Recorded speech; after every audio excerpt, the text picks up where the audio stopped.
자, 이번 문제는 건축구조기술사 129의 3교시 3번 문제입니다. 자, 그림과 같은 골조에 대한 소송 붕괴 여부를 판정하고 흰 모멘트도를 그리시오라는 문제입니다.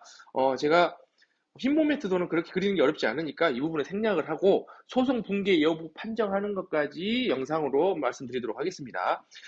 근데 이 문제들이 좀 예시껏 나왔던 문제와 형식이 좀 다른 문제입니다. 그냥 이전대로 소송 붕괴 하중을 구하시오라는 문제가 지금까지 나왔다라고 하면은 소송 붕괴 여부를 결정 나오기 때문에 이거 뭐지? 하고 당황할 수 있게 하는 문제가 됐었어요. 자, 그리고 제가 이제 붕괴 메커니즘 3개를 미리 그려놨습니다. 그런데 시간이 좀 걸릴 것 같아서요. 수평 방향으로 하중은 580, 수직 방향으로는 650kN이 작용되는데 이것들을 미리 넣기보다는 그냥 PQ로 넣고 붕괴 하중을 따로 먼저 구하는 방식으로 문제를 풀이했습니다. 자, 하나씩 문제를 풀어보고 붕괴되는지 안 붕괴되는지를 확인해 볼 거고요. 중요한 것이 기둥의 소송 힘 모멘트는 750, 보의 소송 힘 모멘트는 1050으로 했습니다. 이런 경우 과연 이 B점이나 이 D점처럼 만나는 구간은 어떻게 될 것이냐, 어느 걸로 봐야 되냐, 기둥이냐 보냐라고 이제 고민이 되시겠죠. 이런 부분은 작은 걸로 가면 됩니다. 항상 안전축으로. 그래서 이 만나는 부분은 기둥의 소동 힘 모멘트 750을 적용해서 문제를 푸시면 됩니다. 자, 하나씩 보겠습니다. 먼저 붕괴 메커니즘 첫 번째 보호 파괴입니다. 보호 파괴 제일 간단하죠. 자, 여기를 델타라고 가정했을 때 이 길이를 세타 1, 이 각도를 세타 2라고 하면 이 각도는 세타 1 플러스 세타 2가 되겠죠. 그래서 델타 길이는 여기서부터 이 길이가 4m, 여기가 6m니까 4 곱하기 세타 1은 6 곱하기 세타 2를 이용해서 둘 중에 하나 미지수를 지울 수가 있겠죠. 저는 세타 2는 6 넘어가서 3분의 2 세타 1 이렇게 저장하고 문제를 풀었습니다. 자, 그리고 이거는 또 둘 다 델타로 크기가 같죠. 네, 델타로 크기가 같으니까 델타도 구할 수가 있습니다. 자, 그러면 이제 내부 에너지와 외부 에너지, 외부 1과 내부 1이 같다는 조건, 워크 같다는 조건으로 문제를 풀이하면 됩니다. 자, 외부 1은 P 곱하기 델타로 구합니다. 내부 1은 MP1, 여기서 MP1은 750이고요. MP2는 1050으로 제가 가정을 했습니다. 네, 여기는 기둥, 얘는 보에 해당하는 저기 뭐였죠? 용어가 소송 힘 모멘트의 크기입니다. 자, 여기서 그러면 MP1에 해당하는 것은 세타 1과 세타 2가 있고요. MP2에 해당하는 것은 얘도 세타 1과 세타 2가 있습니다. 얘는 기둥, 얘는 보입니다. 그래서 얘를 풀이해주면 PU의 값은 750kN이 나옵니다. 자, P의 값이 아까 650kN이라고 문제에 나와 있었죠. 그렇기 때문에 붕괴 메커니즘 1, 즉 보파괴로는 파괴가 발생하지 않습니다. 750이 돼야지 파괴가 되는데 650밖에 도달하지 않았으니까요. 자, 두 번째는 이제 기둥 파괴 메커니즘입니다. 두 번째 메커니즘은요. 자, 이 길을 델타라고 놓고 이 각도를 세타 1, 이 각도를 세타 1이라고 놓고요. 그 다음에 이 각도를 세타 2, 이 각도를 세타 2라고 놓고 이 길이도 그럼 델타가 되겠죠? 자, 그럼 마찬가지로 델타는 요거 구해보면 세타 1 곱하기 5로 구할 수가 있고 요 길이로 해보면 세타 2 곱하기 3으로 구할 수가 있습니다. 자, 그러면 앞에 거하고 마찬가지로 둘 중에 하나는 미지수 소고가 되죠. 미지수 소고에 놓고 또 푸시면 됩니다. 자, 외부 1은 이제는 P가 아니죠. Q 곱하기 델타가 되고 내부 1은 이렇게 칠해진 데가 소송인지가 발생하는 구간입니다.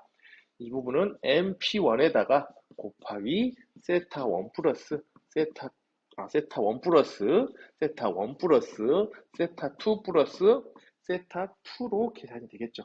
이렇게 해서 Q 값을 구해주면 이때의 붕괴 하중 QU는 800kN이 됩니다. 얘도 아까 문제에서 주어진 580kN보다 큰 값이죠. 그렇기 때문에 기둥 파괴도 발생하지 않게 됩니다. 자, 마지막으로 세 번째 메커니즘은 복합 파괴입니다. 복합 파괴 같은 경우에는 이제 좀 봐야 될 게 먼저 델타 1, 델타 2, 요 길이도 델타 2로 이렇게 놓고요. 그 다음에 이 각도를 세타 1이라고 놓게 되면은 이 각도가 세타 1이 됩니다. 자, 그리고 조심하셔야 될 것이 여기 이 각도를 세타 2라고 놓고 이 각도는 전혀 상관없는 거니까 세타 3, 여기는 세타 3가 되고 여기 이 각도는 세타 1 플러스 세타 2로 놓고 푸셔야 됩니다. 그래서 여기 소성인지가 발생되는 구간에 대한 내부 일들을 구해줄 수가 있겠죠. 그 전에 델타 1, 2부터 먼저 정리를 하면은요. 델타 1 같은 경우에는 4 곱하기 세타 1으로도 계산이 되고 6 곱하기 세타 2로도 계산이 됩니다. 그러면 둘 중에 하나 미지수가 또 소거가 되겠죠. 그리고 얘네들은 델타 1도 같이 해결이 되는 겁니다. 델타 2 같은 경우에는 요 길이죠. 델타 2 같은 경우에는 5 곱하기 세타 1으로도 구할 수 있고 3 곱하기 세타 3로도 구할 수 있습니다. 그럼 얘도 마찬가지로 둘 중에 하나 해결하게 되는데 저는 여기서는 세타 2를 소거했고요. 여기서는 세타 3를 소거했습니다. 자, 델타 2까지 저장한 다음에 외부 2를 구해보죠. 외부 1은 P 같은 경우에는 델타 1만큼 움직였고 Q 같은 경우에는 델타 2만큼 움직였습니다. 내부 1은 MP1에 해당하는 것은 세타 1 움직이고 세타 2 움직이고 세타 3 움직이고 세타 3까지 움직였습니다. 여기 이렇게 보시면 되겠습니다. 자, 그 다음에 여기다가 플러스 MP2가 즉 이 부분이 움직인 각도는 세타 1 플러스 세타 2가 되겠죠. 자, 이거를 정리해주면 PU는 이걸 솔브해가지고 PU를 구했습니다. P를 구했습니다. PU를 구했더니 4분의 5 곱하기 1100 마이너스 Q가 됐어요. 이거 보고는 알 수가 없습니다.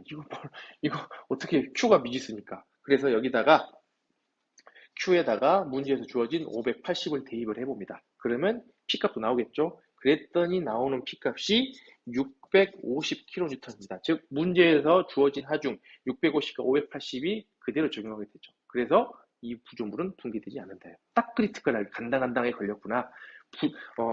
붕괴되기 직전의 상태이다라는 걸 알 수가 있죠. 그래서 저는 이렇게 딱 수치에 나온 거 보고 이거 문제 만드신 분이 진짜 창의력이 잘 만드셨구나. 우리는 항상 이렇게 문제 푸는 것만 지금까지 배웠는데 다른 방향으로 가는 걸로도 생각을 하셨구나 생각해서 저 문제 풀면서 좀 소름이 돋을 만큼 잘 만든 문제다 이런 생각이 들었던 문제입니다. 이 문제가요. 네. 그리고 이제 BMD, SFD BMD를 그리라는데 각각에 대해서 그리기는 너무 힘드니까 이거 대표 붕괴되기 직전의 상태, 그나마 이게 붕괴 가장 근접해 있는 상태니까요.